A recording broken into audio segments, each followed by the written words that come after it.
Olá, crianças, tudo bem com vocês? Hoje vamos para uma aulinha de português. E o tema da nossa aula de hoje é sobre sujeito. Sujeito. Nem sempre o sujeito é quem faz a ação da oração. Não exatamente representa alguém ou uma pessoa. O sujeito pode ser, por exemplo, um elemento que expresse algo na oração. Vamos ver então a melhor definição para sujeito. Sujeito é toda e qualquer sentença ou expressão que se refira diretamente ao verbo. Então, o que nós temos que fazer primeiro? Primeiro, nós temos que identificar na oração qual é o verbo, para a partir daí encontrarmos o sujeito. Por exemplo, o navio quebrou no porto. Qual destas palavras é o verbo? É o que temos que identificar primeiro. O verbo é a palavra quebrou. E quem está se referindo à palavra quebrou? Podemos até perguntar: quem quebrou no porto? Navio. O navio quebrou no porto. Então, aqui nesta oração, navio se refere ao verbo quebrou. Navio, então, é o sujeito. O navio quebrou no porto.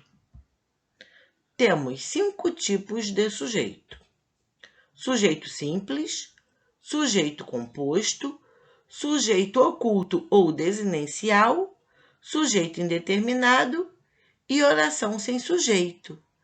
Vamos ver cada um dos tipos de sujeito separadamente.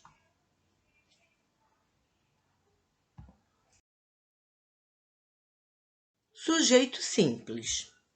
Sujeito simples é aquele formado por um único núcleo. Mas o que é o núcleo do sujeito mesmo, hein? Núcleo do sujeito é a palavra mais importante do sujeito, que dá sentido ao sujeito. Normalmente é um substantivo, um pronome ou um adjetivo substantivado. Núcleo do sujeito nunca começa com preposição. Vamos observar aqui este exemplo. As vacas malhadas pastavam na fazenda. Primeiro temos que encontrar o verbo. Aqui, o verbo é pastavam. Quem pastavam na fazenda? As vacas malhadas. No caso aqui, as vacas malhadas é o sujeito. E qual destas 3 palavras é a mais importante? Qual das 3 é o núcleo do sujeito? As, vacas ou malhadas? Vacas. Vacas, então, é o núcleo do sujeito. E como só tem um núcleo, podemos dizer que este é um sujeito simples. As vacas malhadas pastavam na fazenda.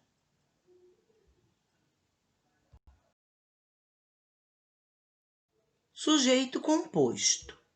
Sujeito composto é aquele que contém 2 ou mais núcleos. Vamos ver neste exemplo. As vacas malhadas e os bois pastavam na fazenda. Primeiro temos que encontrar o verbo desta oração. Pastavam. Quem pastavam na fazenda? As vacas malhadas e os bois, que aqui neste caso é o sujeito. Mas qual ou quais são as palavras mais importantes aqui neste sujeito? Vacas e bois. Podemos dizer, então, que vacas e bois são os núcleos do sujeito. Neste caso, esta oração aqui, o sujeito possui 2 núcleos. Então, é um sujeito composto. As vacas malhadas e os bois pastavam na fazenda.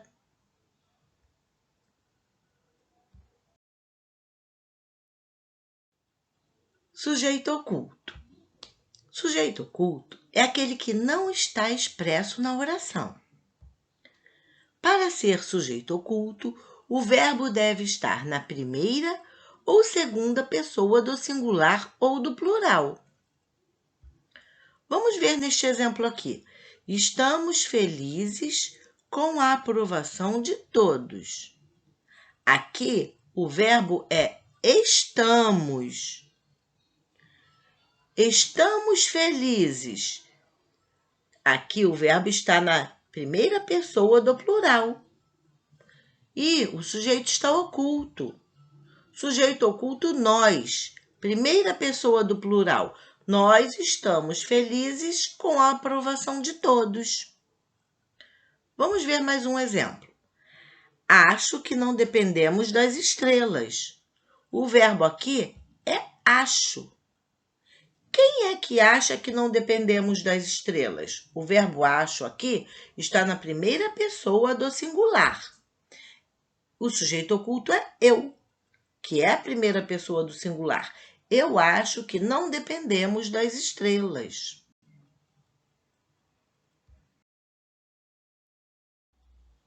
Sujeito indeterminado. Sujeito indeterminado é aquele que não pode ser identificado na oração. Há duas formas de indeterminar o sujeito. Primeiro, verbo flexionado, na terceira pessoa do singular, sem um referente explícito na oração ou no contexto. Vamos ver o exemplo. Compraram muitos livros para a biblioteca. Aqui nesta oração, compraram é o verbo, porém o sujeito está indeterminado. Não se sabe quem é. Verbo que exige preposição na terceira pessoa do singular, acrescido do pronome se. Vamos ver o exemplo. Precisa-se de empregados. Verbo acrescido do pronome se, seguido de preposição. Sujeito indeterminado.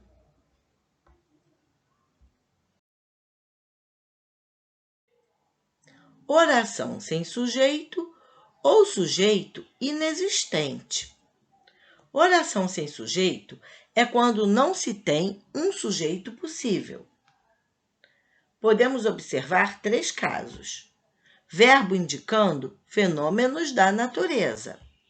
Por exemplo, choveu muito em Salvador. Aqui, o verbo choveu está indicando um fenômeno da natureza.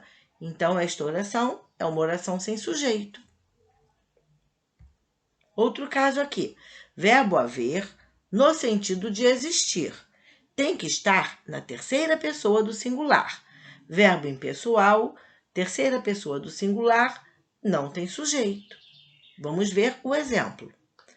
Houve muitos gritos lá fora. Houve, verbo haver, no sentido de existir. Um verbo impessoal que está na terceira pessoa do singular. Então, não tem sujeito a esta oração. E o outro caso é o verbo fazer, indicando tempo ou clima. Vamos ver o exemplo. Faz anos que não a vejo. Aqui, o verbo fazer está indicando tempo transcorrido, é impessoal e está na terceira pessoa do singular. Esta oração não tem sujeito.